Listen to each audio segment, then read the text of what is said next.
Tentacion, left side, and that's gone! And Jay Doctor, a home run! We've got a no-hitter! Welcome to the Pro Baseball Experience. And hello everyone out there from the world of the PBE. I am your host, Lord Parquad, as always. As later on, we'll be joined by my esteemed minors co-host, Zodiac, Blue Sky. But this week, we're going to go over the previous sim week, which was the third week of the season, and see how things have been shaking out as we're now getting down to the last week of the regular season, and see how close these playoff runs are going to be. And boy, can I tell you, the Champions Conference is going to be close. I mean, really, there are a lot of positions up for grab to get those final playoff spots. But nonetheless, let's go ahead and push forward with that. Starting with the Champions East and their standings. The Champions East now has 3 teams all tied at 47 and 33 in Detroit, Nashville, and Lunar Base. As I mean, that all 3 of those teams potentially can make the playoffs. But I mean, looking over here now at the Champions West, we have NOLA and DVS tied at the top there, 46 and 34. But really, Cancun being 41 and 39. It realistically aren't out of it yet. Yeah, it's obviously going to take a lot for either one of those teams to drop or something like that, and they're really going to have to go on a run here in this final week. But you're potentially looking at 6 teams that are still in contention for those final playoff spots. So looking at now over at the Legends East here, we're going to be, of course, leading off with the Noyak Forgers still in the lead there in the East. Surprisingly that they still have such a stranglehold, as we were kind of expecting more of a run from the rest of these teams. But looking at the East here, every team above 500, the only division in the league like this. So you're looking at all of the rest of these teams here, and OBX, Providence, and Buffalo, all very strong contenders to get in the playoffs. Looking over on the west side here, the Slots continue to take their hold of the Legends West. And then after that, you have the Maui Makos and the Vancouver Vandals, who they really got to kick up their game if they want to try to, usurp Buffalo and OBX to get a final playoff spot. But it's going to be very interesting here going into the final week of the season. And looking at the batters of the month here, we are going to have, for the Legend side of the month of July, is going to be Jose 43 Sr. As you see there, really having a fantastic July there with that 6 home runs, 7 doubles, and 11 walks with that amazing slash line of 375, 459, and 722. On the champion side, we're going to have Lalo Salamanca, also, who has been getting on base a ton there, as you see that OBS or OBP almost at 500 there with those 15 walks. So good congratulations to those two for your batters of the month for the July. And now we're going to be going over to the pitchers of the month for July, led by the Legend side, Sam Antonio, getting back into their winning ways and taking over the month again as their pitcher has continued to have a fantastic season. And on the other side is a up-and-comer in Johnny Quest, who's been continuing to have a very solid season as they finished the month with a 2.33 ERA and a .98 whip. So a fantastic month for both of these pitchers, and Johnny Quest continues to add on to their fantastic season. And now here we go, looking at the last thing we're going to look at before we head over to the commercial is going to be the current kind of MVP race and pitcher of the year race that we're seeing here. And on your Legend side, the person that's kind of the front runner is going to be Whiskey Fuse with that 4.9 WAR. And from the champion side, as well having a 4.9 WAR, is Max Power, who continues to out-battle those teams with that bat, having 28 home runs, 7 more than the second place player with 21. So they are continuing to have an absolutely legendary season. Now over to your pitchers of the month.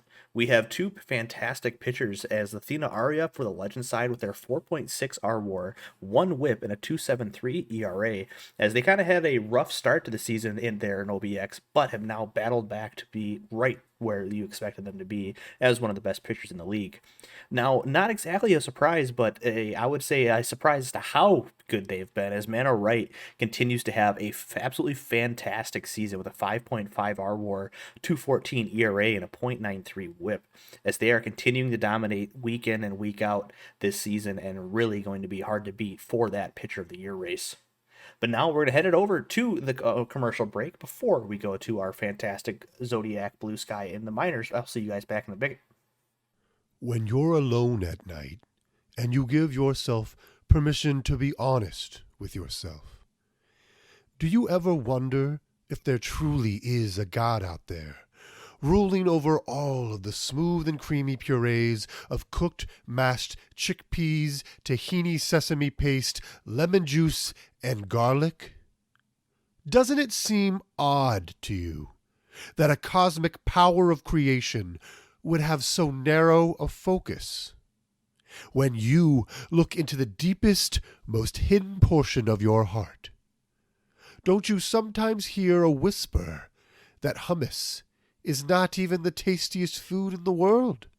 And you've never heard of a pizza god, a glizzy god, or a mint chocolate chip ice cream god. So how can there be a hummus one? There are answers for those who are brave enough to ask those questions that our society has demanded you be ashamed of. Those of you who are brave enough to take that next step, you are not alone. We are Hummus Atheists United. Join us. We meet in an apartment we rent out every Wednesday for the occasion that sits above a popular Mediterranean restaurant in downtown. Our location above the hummus and its creators is symbolic. We hope to see you there. For more information, call the number on your screen.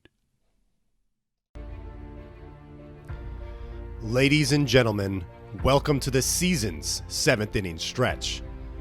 Here, near the end of the season-long marathon, the race becomes a sprint, because there is not room on that mountaintop for all of you.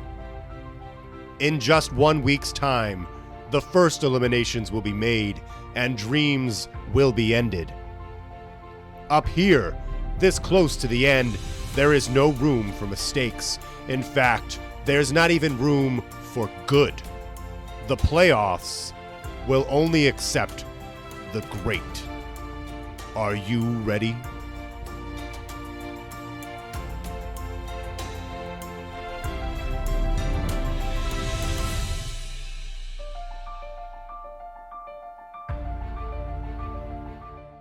All right, and welcome back. I appreciate you guys sticking here with us. But without further ado, over to Zodiac. Take us away here. Hello everybody, my name is Zodiac.exe, and I will be taking you through all of the minor league action for week 3 of season 40. Starting off in the minor league west, not much movement in the standings, but every team you see here did go at least 500 for this sim week. Bruce City evened up their record with Kansas City going 15-9 compared to 14-10. And notably, California going that 500 doesn't make any headway in the playoff race, but they're still in the hunt, which at this point is all you need to be. Week 4, a lot can change. Moving over into the East, once again, not much movement in the standings, but State College does gain a game over Chicago.